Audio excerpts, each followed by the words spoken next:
Good evening, everyone, and welcome to the Kickoff Show presented by Axalta. I'm Chris McPherson, joined alongside Fran Duffy as the Eagles take on the New York Giants to kick off Week 6 of the 2018 NFL season. Now, the Eagles are coming off consecutive losses for the first time since 2016.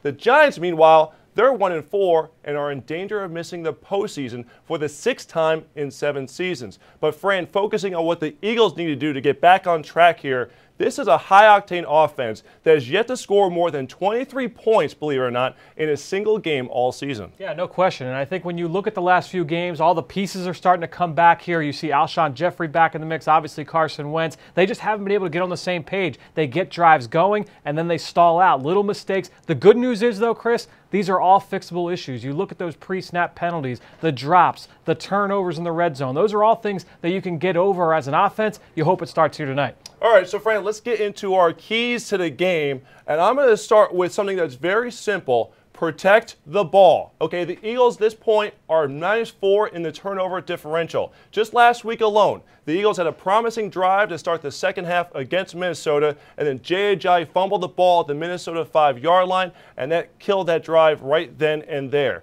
And to add to that, the Eagles have had 5 turnovers generated by the defense this season. That has only led to 3 total points. So with the weather being the way it is, it's stormy, it's rainy up in East Rutherford, the Eagles, Fran, must protect the ball. That is by far, for me, the key to this game. Yeah, you mentioned that weather, and with those conditions, you know New York is going to try and run the ball. I talked about it in my preview of the New York Giants and the Eagle Eye in the Sky column. They want to run the football. This is a new identity. They draft Saquon Barkley 2nd overall. They revamped that entire offensive line, 5 new starters there for the G-men in New York. So they're going to want to run the ball. The big key for the Eagles in this game, stop Saquon Barkley, not just in the run game, but then also in the passing game. They like to go empty. They like to spread the defense out with all of their pass catchers, and Saquon is a factor in the open field. This is going to require open field tackling from all 11 members of this Eagles defense. Malcolm Jenkins in pass coverage, and then Jordan Hicks and Nigel Bradham downhill. If you can get into the backfield and stop Saquon's feet,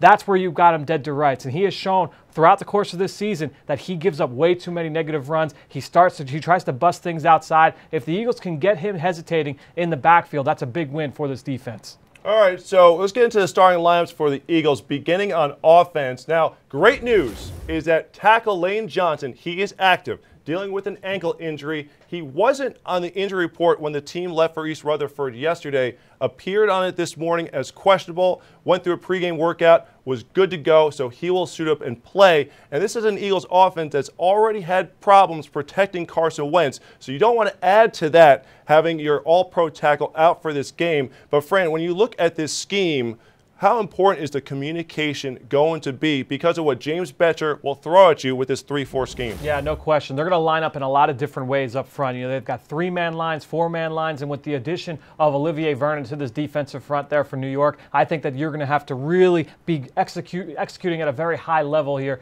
in this game. You know James Bettcher. They've seen what the issues the Eagles have had on film so far through this season. They're going to try and throw the kitchen sink in a lot of different ways, both from coverage and against the in pass rush as well. It should be noted that Carson Wentz did have 4 touchdowns against James Bettcher's defense. He was the defensive coordinator for the Arizona Cardinals a year ago. So the Eagles have had success against this type of scheme. Now, let's look at the defensive starters going into tonight's game. And largely across the board, it's the same as last week, except at defensive end where Derek Barnett is back into the lineup, missed last week's game with a shoulder injury. And of course, we all know who the trigger man for this Giants offense is. It's Eli Manning.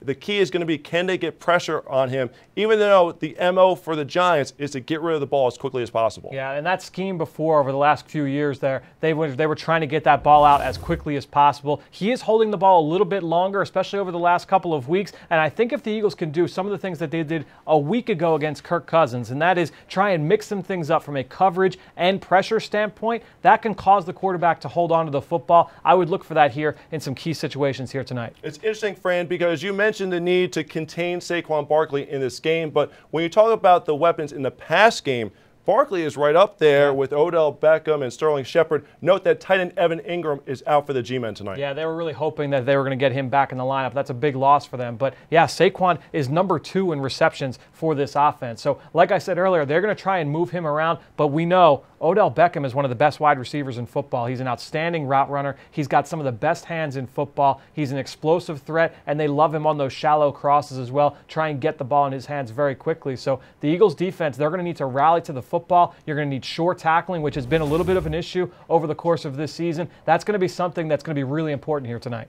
You know, what's going to be very interesting is with Odell Beckham, how does he respond? Because he called out the Giants coaching staff. He called out Eli Manning a week ago. In fact, to the point where Pat Shermer, the Giants head coach, had to have a press conference where he immediately addressed the drama surrounding Odell Beckham after the heartbreaking, in quotes, loss to the Carolina Panthers, and even used the word finito because he was tired of talking about it. What are you seeing with this Giants offense that has not been as explosive as maybe it wanted to, or at least as much as Beckham wanted to be? Yeah, I think the offensive line is still, even though they've got 5 new starters, they went and they signed Nate Solder in free agency. They spent a high pick on Will Hernandez at left guard. They revamped all 5 starters. They just cut Eric Flowers this week, who was a huge disappointment as a former top 15 pick. But really, that offensive line, while they do excel a little bit in the run game, this is still a pass-first offense, and they do struggle in pass protection. So you're hoping that this Eagles defensive line can come here and eat here tonight. I really am interested to see how Jim Schwartz will concoct this scheme, because we saw a lot of different things last week,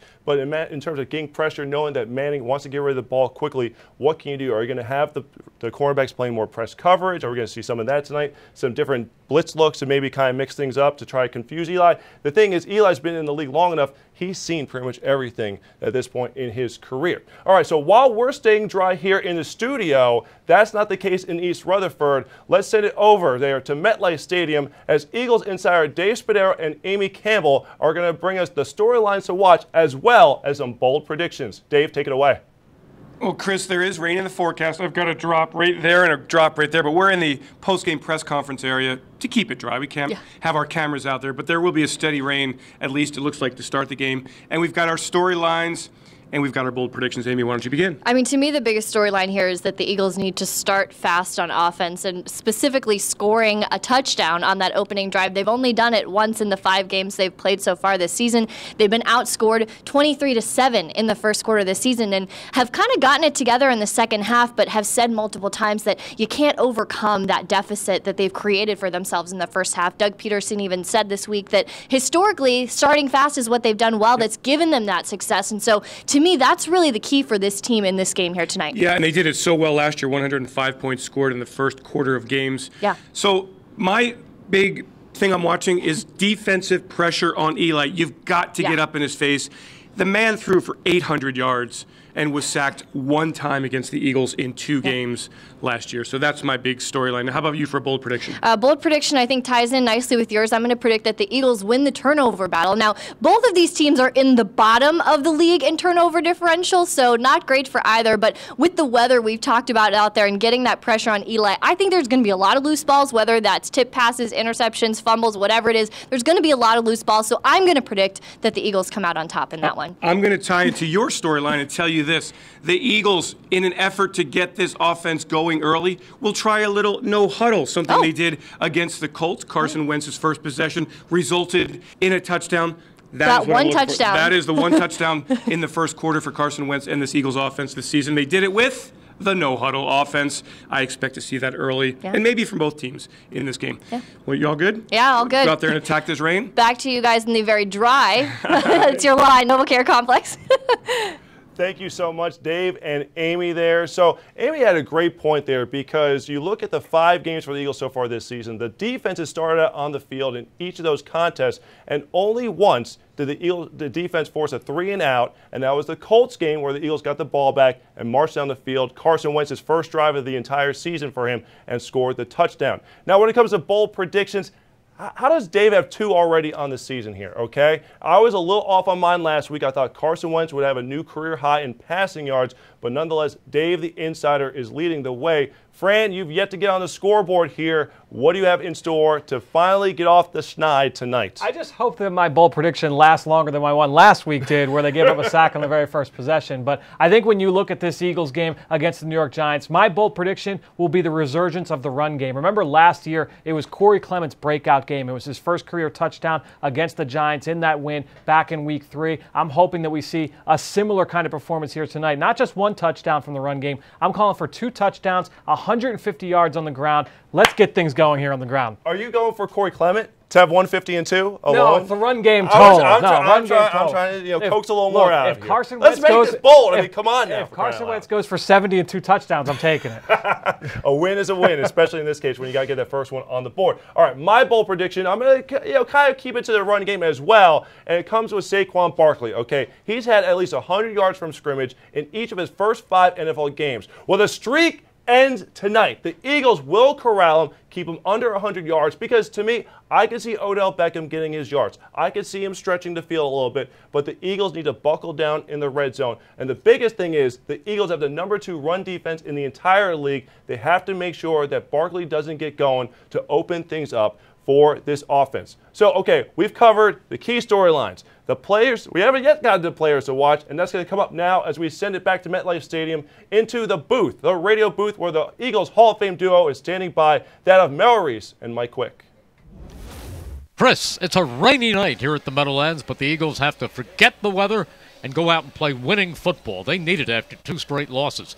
Mike, who is your Eagle to watch? I would say my Eagle to watch is going to be Malcolm Jenkins, because I think Malcolm Jenkins has a huge task tonight. Saquon Barkley, one of the best young running backs in all of football, and just all the things that the Giants are going to throw at them, Malcolm's going to be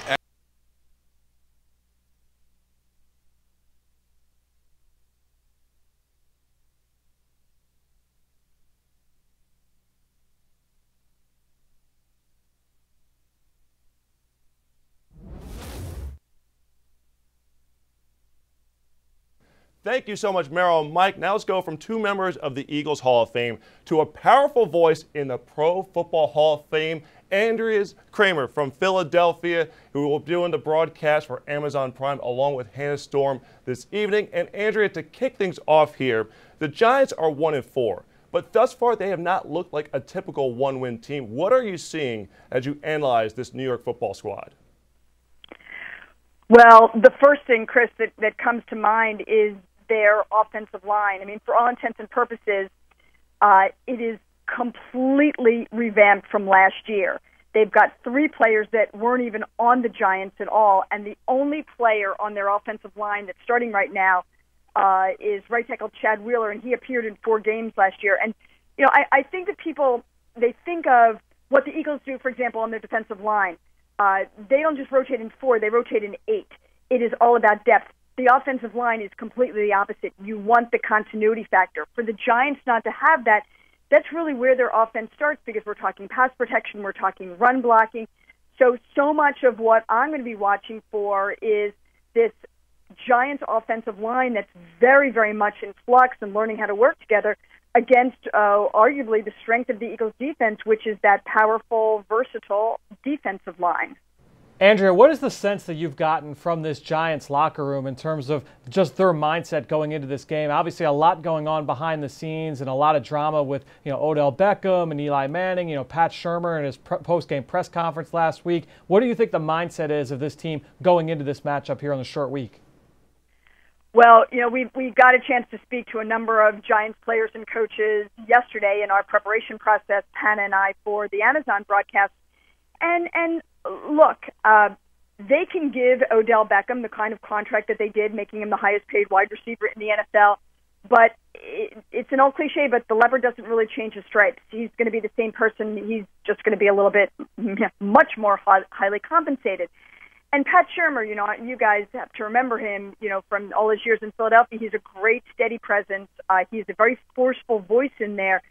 And when he says finito, move on, that's what he wants to happen in the locker room, and it's all this outside noise that they have to try to shut down. Now, the master of that, of course, is Eli Manning, who has thrived in New York, playing quarterback for 15 seasons, which is an amazing feat in itself, just from that whole perspective of being able to put the blinders on.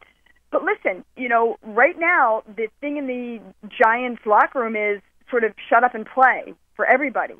And they want to try to put this drama behind them. And really so let the media talk, let people speculate. But the important thing is, what are they going to do on the field? Because, if Odell does continue to be the productive, possibly game-changing player that he can be, that they signed him to be, then that puts a lot of, that quiets a lot of the critics. But boy, if they lose, and depending on the kind of game he has, this talk and this drama is not going to go away.